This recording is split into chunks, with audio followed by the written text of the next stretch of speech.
राधे राधे महाराज जी। महाराज जी, मुझ में आत्मविश्वास की कमी है। महाराज जी, अगर मुझे कोई एक बात सुनाता है तो मैं उसे 4 बात सुना देती हूँ और बहुत सोचती हूँ, फिर मन अशांत हो जाता है। फिर महाराज जी, बहुत जिद्दी स्वभाव के हो गए हूँ कि मन इधर उधर विचलित करता ये रहता है। जितने भी हमारे अंदर मलिनताएं हैं वो भगवान से विमुख होने के कारण हैं। अगर हम भगवान के सन्मुख होकर भगवान का यशोगान सुने, भगवान का नाम कीर्तन करें, भगवान की आराधना करें, तो हमारे अंदर दिव्य दैवी सद्गुण आ जाए। ये दैवी संपदा की कोई हमें गाली दे और मुस्कुरा के चले जाए, ये साधारण क्षमता थोड़ी है। सामने वाला हमें गाली दे रहा, मुस्कुरा के चले गए, ये दैवी संपदा है, ये भागवतिक सद्गुण है। ये कोई छोटी मोटी बात थोड़ी है। सामने वाले ने गाली दिया, हमने 4 गाली दे दिया है, तो संसारिकता है। तो हमारे अंदर जो संसारिकता है उसको दूर करने के लिए हमें भगवान की शरण में जाना होगा, भगवान की आराधना करनी होगी, भगवान की लीला कथा सुननी होगी, भगवान की लीला कथा का गायन करना होगा। घर में बैठकर 1 अध्याय रोज गीता भागवत का गायन करो, देखो आपकी बुद्धि शुद्ध होती है कि नहीं, आप में क्षमता आती है कि नहीं। अब देखो टीवी के सीरियल और मनमानी आचरण किए जाए और फिर सोचा जाए कि हम दैवी संपदा धारण करें, तो असंभव है।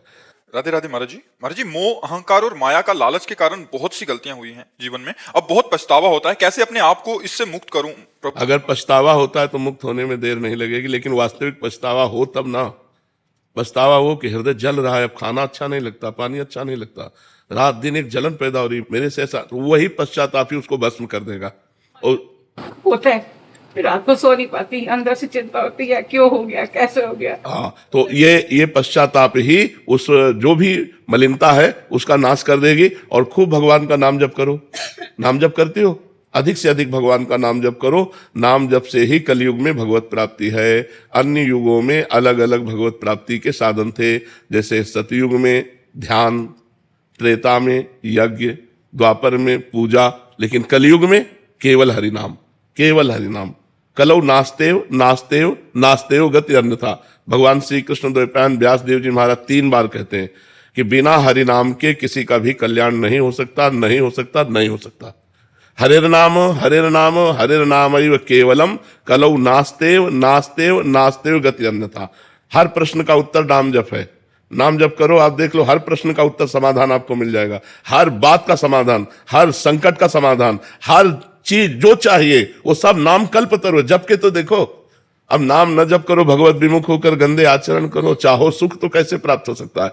सुख सिंधु भगवान से विमुख होकर किसी को सुख मिला है? इस मलिन माया के भोगों में कहीं सुख है? जितने भोगे सब हाथ मलते रह गए और यहां से चले गए। मनुष्य जीवन का जो परम लाभ है वो है परोपकार करो और नाम जप करो।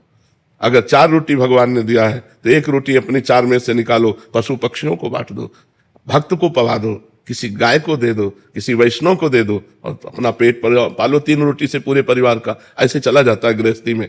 अगर हमारे पास 4 रोटी हैं तो 3 में पूरा परिवार पाते हैं, 1 रोटी दूसरे को देते हैं और खूब नाम जप करते हैं, देखो आनंद आ जाए। लेकिन आज का मानो दूसरे की चारों अपहरण करके स्वयं सुखी होना चाहता है, उसको भूखा रखना चाहता है। दूसरे को छीन झपट करके, बेईमानी करके, घूसखोरी करके वो सुखी होना चाहता है। कैसे हो सकता है? अधर्मी कभी सुखी नहीं हो सकता। और धार्मिक सदैव सुख को प्राप्त होगा। वर्तमान में दुखी देख करके उसको ये सोचो कि ये धर्म करता है, दुख भोगता है, तो धर्म का परिणाम दुख है क्या? नहीं, ये वर्तमान का नहीं, ये पूर्व का किया हुआ कर्म है। वर्तमान का जो धर्म है उसे जय और सुख को प्राप्त कराए। महाराज जी, 1.5 साल से मैं वहां सुन रही थी और आपके दर्शन और प्यार खींच के ले आया।